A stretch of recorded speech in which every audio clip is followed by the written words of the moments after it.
Let's talk about all things video and CES.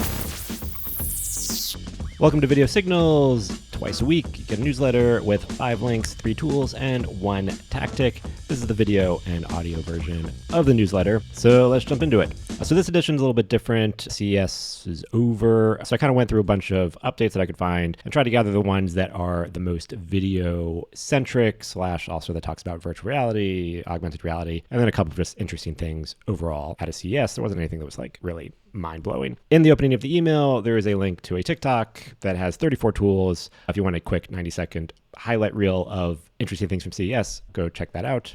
And also, as always, all of the links for this you can get in the newsletter and on the blog post version in the description on YouTube or in your podcast. All right, so first up, I kind of group these by category. So there's more than like the usual 5 links in this edition, and they're kind of grouped by categories at CES. So the first one is camera stuff at CES.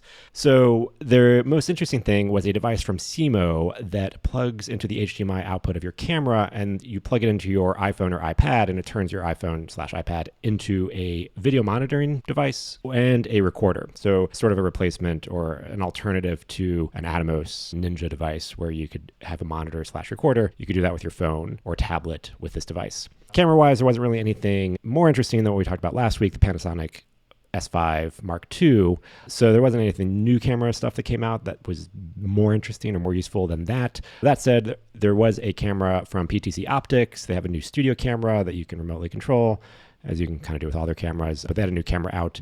There is a 4K webcam from Razer, the Razer Kiyo Pro Ultra.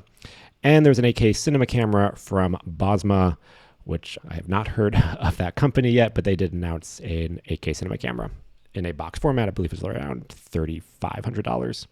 Next grouping of articles was metaverse and AR, VR related. So there was an article on Microsoft with some updates from them on the metaverse and that they're a bit bullish on the metaverse. There's a VR headset. There's a picture in the link that was more, headset's not really the term. It's more like a headset that wears you. It's a huge monitor that you kind of stick your head in. And so instead of having to wear a headset, you can put your head in this monitor and have an augmented or a virtual reality experience. And there are a couple of augmented reality glasses at CES that look pretty normal, like regular glasses that you wear, and it's an augmented reality experience. And third grouping is just more of a roundup of just interesting things that were not really video related, but just interesting things from CES. So Lenovo had a foldable laptop tablet concept device that basically was one big foldable screen with a magnetic pop-on keyboard that you can pop on it or take off. So you could either have a really big screen, you could fold it in half, have a tablet, you could take the keyboard on or off, turn it into a regular laptop. So a really kind of clever device that had a lot of flexibility. It was a concept device, so no word if they're actually going to manufacture that. There was a lot of wireless things, just wireless video, wireless HDMI. So there was a TV on display that was both wireless, like it had a battery pack in it. So there was no power cable, there's no HDMI cable, and it could also stick on surfaces automatically. So you just kind of stick it to a wall and it used some sort of vacuum technology to just stick there so you don't have to mount anything. Got a link to a roundup that has some interesting devices. One was a telescope that can reduce light pollution using AI. It also had an eyebrow printer, and it had a showcase from Hasbro where you can 3D print your face and make custom toys. And then also linked are a couple of roundups of just overall interesting finds from Mashable and The Verge. Okay, so that's it for CES stuff. Yeah, like I said, I didn't really find anything super interesting or mind-blowing from it. Okay, so next up, fourth link, we've got Mastodon, the Twitter alternative that everyone's going to. They've seen a 30% drop in active users over the last month or so. So definitely got a lot of hype when Twitter was going crazy. Not that Twitter is still going crazy, less so now, but they got a lot of hype, but not really getting as much traffic as it used to be. You can kind of see how that happens. Like everyone goes to the new platform, checks it out, makes an account. I made an account, never posted anything, and have never been back to Mastodon. Also, Twitter did not blow up. Twitter did not disappear. It's still there. So for now, I think it was a lot of craziness and buzz from what was going on with Elon Musk and Twitter, and it's maybe calmed down a little bit, though obviously anything could change at any point. And last link, in one of last week's editions, I mentioned that TikTok was rolling out some features that supported longer form videos where you could play your video full screen if it was a horizontal video. And it's definitely another tactic to try to take some of YouTube's space of having long form video. So they released another feature that also helps with long form video, where now if you tap and scrub the timeline through a long video, you can see a little thumbnail image on the bottom so you can get a better sense if you're scrubbing through video of like where you're stopping and scrubbing. They didn't have that before. That's kind of standard on YouTube. They didn't have that before, so they just added it. All right, now let's talk about our 3 tools. First tool, we got Runway. This is a web-based video editor with AI tools. So it's got some AI functions like image prompts where you could type in and get an image. It could also expand an image. So if you put in an image that you have and you need to make it like bigger, it can use AI to generate what it thinks would be the wider version of that image.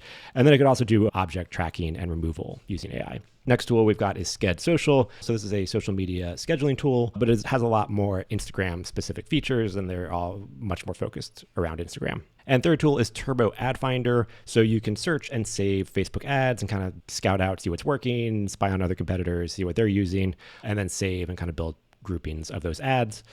I will say, be sure to check out Facebook's ad library, which is free. I think Turbo Ad Finder has a couple other features, but Facebook's ad library is free where you could search and see what ads other companies are running. All right, and lastly, we got our one tactic. So this one, we got a list of 10 frameworks where you can take one idea and run it through each of these frameworks and come up with more ideas, at least 10 other ideas. I'd say come up with a lot more ideas. So the 10 frameworks are number 1, an introduction, number 2, a deep dive, number 3, a how-to or process, number 4, a curation or lists, number 5, analytical or data, number 6, observation or contrarian, number 7, X versus Y, number 8, problem, product, solution, number 9, news or topical, and number 10, people or a case study. So as an example, if I wanted to do videos about Final Cut Pro, I could apply the framework with an introduction, and it could be an introduction to Final Cut Pro. For a deep dive, it would be J&L cuts in Final Cut Pro, something that's a bit more specific. For a how-to process, obviously Final Cut Pro, that's an easy one to come up with, but how to edit proxies with Final Cut Pro, getting to something specific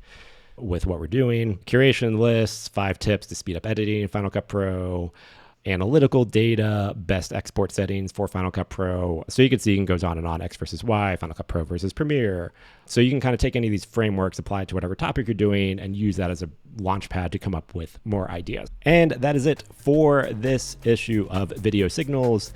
As always, wherever you're watching, please hit the subscribe button, or wherever you're watching or listening, please hit the subscribe button. Let me know what you think of this. You can either reply in the email or hit me up on Twitter, MC47 on Twitter. Thanks for watching or listening. I'll see you in the next signal.